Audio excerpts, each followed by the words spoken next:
the aisle, figuring out what we're gonna need so that we can finish on with this build.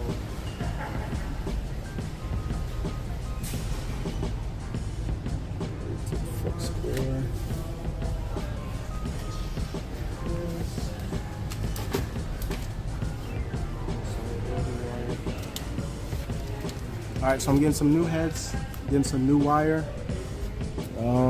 What else we're gonna need? We'll wrap them some other things along the way, but now I think I'm looking for something I can use as scrap. So let's get to it. All right, so look at all the rigs we got. This is the rig that I'm using right now, a 120 volt. It is not about the price, what you pay for, guys. Look at this right here, what is it? $214. Look, if you want something more compact, look at this baby rig. Come on, man. What is that, $169? Look, I'm telling you, so many different options. First time using that rig, already killing it. You don't have to spend big money. Look at your options. What is this? $169. Look at this baby one right there. Look at that. So I'm actually kind of looking. Once we do get somewhere and we get some funds coming in, I am looking at something I can TIG weld with and make kind of flip back and forth. So I'm looking maybe at a Vulcan or a titanium.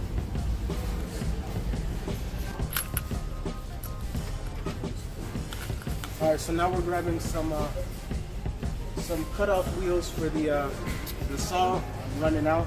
I'm also grabbing a variety pack. So it's got the disc, the sanding wheels of different statures, and then what is this? The grind disc. So always get a variety pack. It's the same amount of money as you buying a whole pack of just regular discs. So just save yourself some money, get a variety pack. All right, so what I'm going to use for the other side of the mount is going to be set trailer hitch. I know it sounds crazy, but we're going to use a trailer hitch. We're going to make this work. So what is the price on that? $15. Watch us turn this into a mount pad. Watch.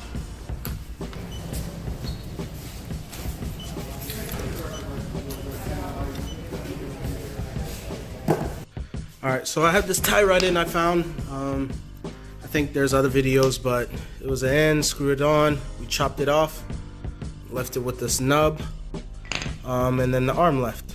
So now I'm gonna use this for the mount as well. You're gonna see how I'm gonna do that, but it's going to connect like this. There's gonna be a plate on this end into the block, and then this is going to go. This end is going to go on top of the mount like such. So again, this nub end into the wall of the block, and then this bottom portion right here on top of the mount like this.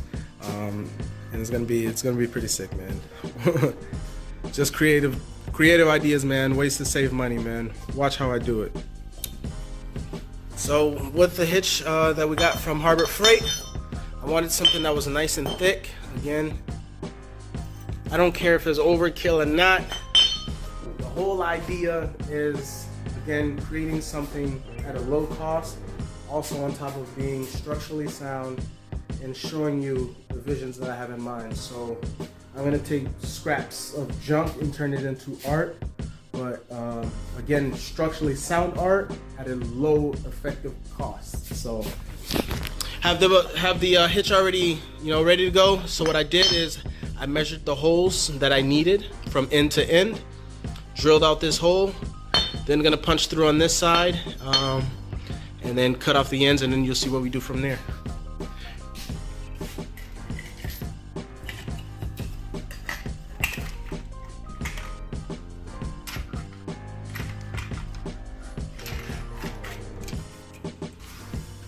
All right, so now that the thicken is cut off, ooh, that's hot. I'm left with just this block right here. All I need really. So gonna cut out some of this extra. Might use this for something else. Not too sure yet, but there's a good chunk of a scrap. But so we're gonna take this, drill the hole, pierce it all the way through. That way we have holes on both ends, and then go from there. Alright, so as I'm cutting up and removing this section, I'm also measuring how I'm going to have the tie rod in.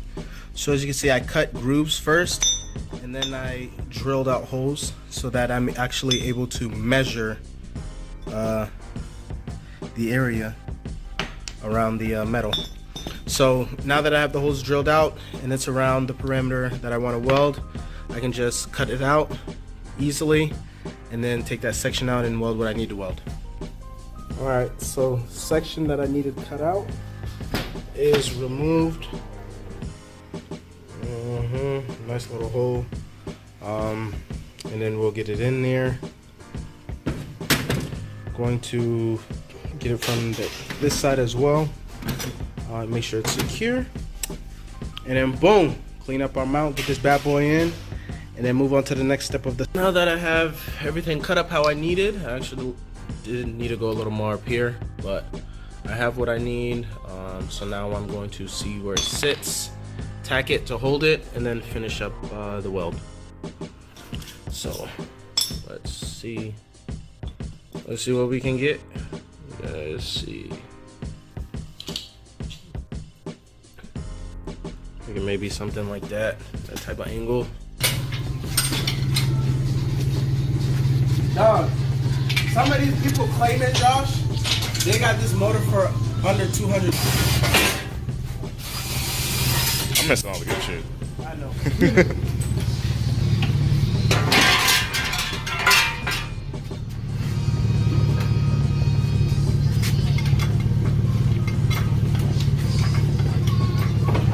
Oh yeah, I think next I'll do the blast plates. Gonna have to bring the transmission down a bit. The transmission? Yeah.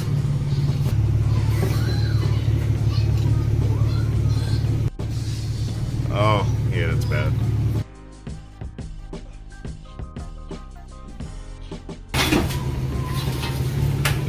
This fucking it's dragging. What are those?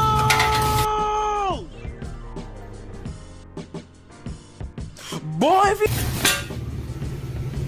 This thing's swinging. Oh. Sorry.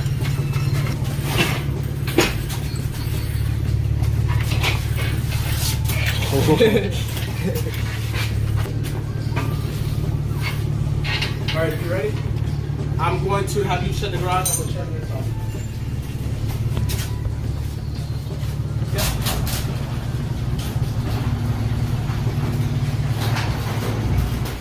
And just like that, motor's out. It's pretty simple. Oh, I need light. Whoa!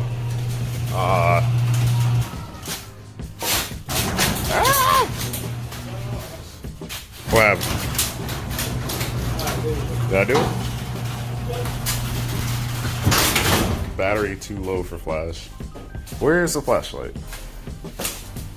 Right here. You got light? Kind of. With a flashlight. It's pretty lit if you ask me. Come on now, dog. Come on, man. I could turn that one on if you want me to. I don't know if it'll make It's a it. flashlight. It's good? Here you go, bro. Oh, let me turn my brightness up.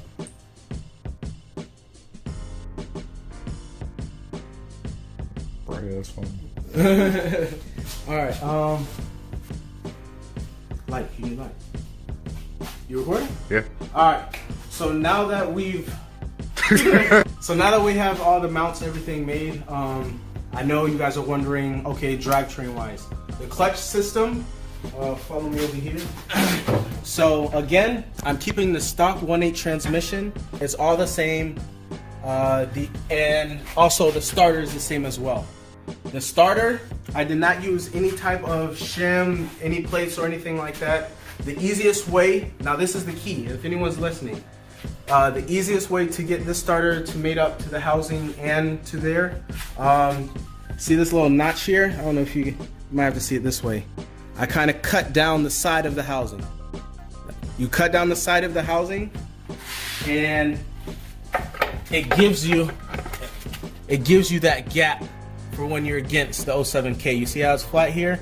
That gives you just enough clearance for when the 07K is mated against over here. So just take this side of the starter,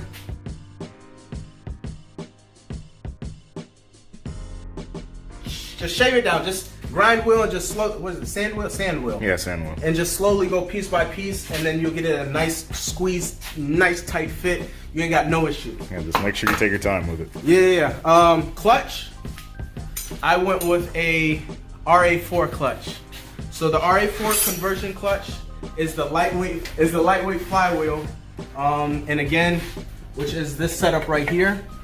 But my guy Brandon at Custom Clutches has been hooking me up with the disc, information on the pressure plates, what's needed to get everything going, and then also my guy is also going to help me out with a special flywheel we're working on. So shout out to Brandon at Custom Clutches. You guys go give him a check out, man. He's got everything you need, man. I mean, check this bad boy out. So he's gonna get me a flywheel made, so we'll go through that. But again, you can use everything. You can use the stock dual mass flywheel if you like to, but again, we're using this for power, so we went with the RA4 conversion. So I gotta take this off, get this sent out to Brandon. Again, Brandon, I apologize for the wait. Thank you again for being patient, my man. And I look forward to this new thing you got coming from me. So starter bolts right up. Everything is easy to go. And then if you come back over here, now we're left with the only task of subframe. Next video will be how we're going to show you how we're going to mock this plate up to get it to the subframe. But there's two ways you could go about getting this motor in. You can either do subframe modification or oil pan modification. We'll get to that in the next video. Again, baby, welcome to LaunchBuilt. Stick with me.